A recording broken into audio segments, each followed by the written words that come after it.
अस्सलाम वालेकुम dear students. आज का हमारा टॉपिक है सिस्टोसेल एंड रेक्टोसेल।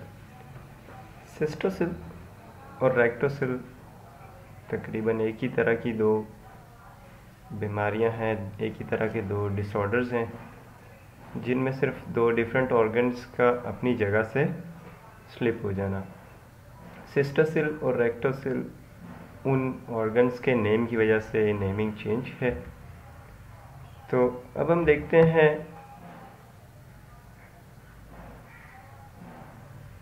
कि सिस्टोसेल क्या होता है।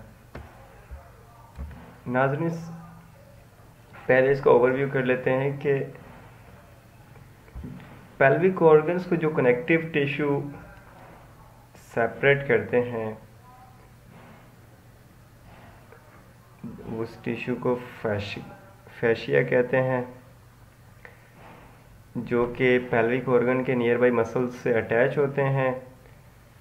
और फैशिका जो है ब्लैडर, वेजाइना और रेक्टम को सपोर्ट करते हैं। फैशिका में डिफेक्ट हो जाना यानी कि फैशिका का लूज हो जाना, जिसकी वजह से ब्लैडर और रेक्टम अपनी जगह से स्लिप हो जाना, सिस्टोसेल और रेक्टोसेल कहलाता है। सबसे पहले देखते हैं सिस्टोसेल। सिस्टोसेल फैशिका में डिफेक्ट की वजह से जो ब्लैडर है वो वेजाइना के दरमियान में आ जाता है, यानी कि वेजाइना के रास्ते में आ जाता है। इसको हम ब्लैडर मीन्स अपनी जगह से स्लिप के वेजाइना के पास आ जाता है, इसको हम सिस्टोसेल कहते हैं। This allow a part of the bladder wall to bulge into the vagina. ये जो है वेजाइना में ब्लैडर का पार्ट यानी कि ब्लैडर की वॉल जो है वो बल्जिंग पैदा कर देती है। इसके 3 ग्रेड्स हैं, यानी कि 3 ग्रेड्स में इसको डिवाइड किया गया अकॉर्डिंग टू सीवियरिटी। ग्रेड 1 में ये माइल्ड फॉर्म में होता है, जिसमें ब्लैडर जो है वो ड्रॉप होके जो part way of the into the vagina यानी कि वेजाइना की तरफ खिसक जाता है थोड़ा सा, ये माइल्डेस्ट फॉर्म है। उसके बाद ग्रेड 2 जो है मॉडरेट फॉर्म है, जिसमें ये वेजाइना की ओपनिंग के पास आ जाता है ब्लैडर। ग्रेड 3 में स्फीयर फॉर्म है, जिसमें ये सैग थ्रू द ओपनिंग यानी कि बंद कर देता है वेजाइना की ओपनिंग को, यानी कि बिल्कुल ब्लॉकेज कर देता है, जैसा कि आपको इसमें नज़र आ रहा होगा। नाज़रीन, ये ब्लैडर है और ये वेजाइना है। यहाँ ग्रेड 1 में ब्लैडर थोड़ा सा स्लिप हुआ, ग्रेड 2 में थोड़ा सा और स्लिप हुआ, और ग्रेड 3 में पूरा ये वेजाइना के बिल्कुल सामने आ गया। फिर ये एक और तस्वीर है जिसमें ब्लैडर थोड़ा वाज़ेह दिखाया गया है। ये ब्लैडर है, ये यूरिथ्रा है और ये वेजाइना है। इसमें देखें ये ब्लैडर जो है ये स्लिप होकर क्योंकि फैशिका जो है वो वीक हो गए हैं, जो कनेक्टिव टिश्यू जो कि ब्लैडर को सपोर्ट करते हैं, ब्लैडर को होल्ड करते हैं, वो वीक हो जाते हैं, जिसकी वजह से ये ब्लैडर जो है वो स्लिप होकर वेजाइना के रास्ते में आ जाता है या वेजाइना के सामने आ जाता है। अच्छा, रेक्टोसेल क्या होता है? रेक्टोसेल भी वही है, फैशिका में डिफेक्ट हो जाता है, जिसकी वजह से रेक्टम जो है वो वेजाइना के रास्ते में आ जाता है। वेजाइना की जो पाथवे उसके ब्लॉकेज का बाइस बनता है। ये जो है रेक्टम वेजाइना के सामने एक बल्जिंग पैदा कर देता है, यानी कि वेजाइना का रास्ता ब्लॉक कर देता है। इसमें हम देखते हैं जैसा कि ये नॉर्मल रेक्टम है, ये बिल्कुल देखें रेक्टल ओपनिंग है। इसमें क्या हुआ, यहाँ वेजाइना है, ये रेक्टल ओपनिंग है। यहाँ जो रेक्टम है, क्योंकि फैशिका जो कनेक्टिव टिश्यूज़ हैं वो इसको सही से सपोर्ट नहीं कर पा रहे, जिसकी वजह से स्लिप होकर जो है वेजाइनल ओपनिंग है उसको नैरो करता है।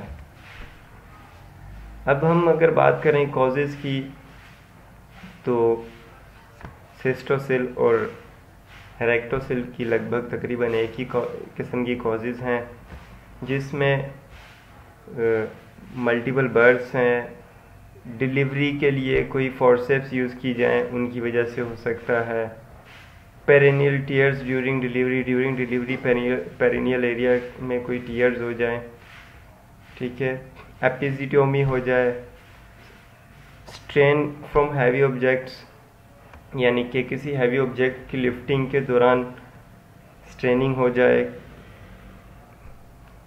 क्रॉनिक कफ की वजह से, क्रॉनिक कॉन्स्टिपेशन की वजह से, weakening of vaginal muscles caused by lack of oestrogen after menopause के बाद जो एस्ट्रोजन की कमी हो जाती है उसकी वजह से वेजाइनल मसल्स वीक हो जाते हैं।